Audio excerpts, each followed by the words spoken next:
to understand climate justice, we need to understand climate injustice. Who causes climate change, and who's hurt by it? Let's first look at who's responsible for putting carbon dioxide into the atmosphere and heating the planet. Imagine this grain of rice is 1 ton of carbon dioxide.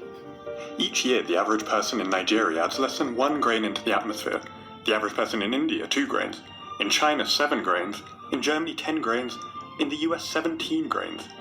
In 1 year, the average American pollutes 20 times more than the average Nigerian. But the problem with carbon is that it stays trapped in the atmosphere for centuries.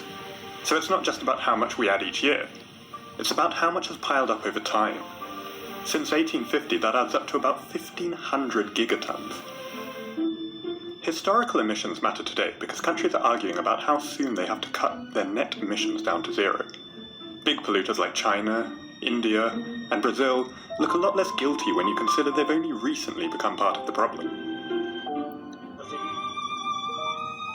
In 2020, researchers calculated how far each country is responsible for pushing CO2 levels beyond a safe threshold that we crossed in 1990. The study takes into account how many people live in a country, how much they emitted throughout history, and includes emissions that cross borders through traded goods.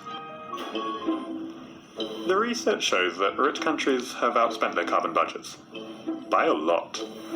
The global north has emitted 92% of the CO2 that pushed the planet beyond safe levels.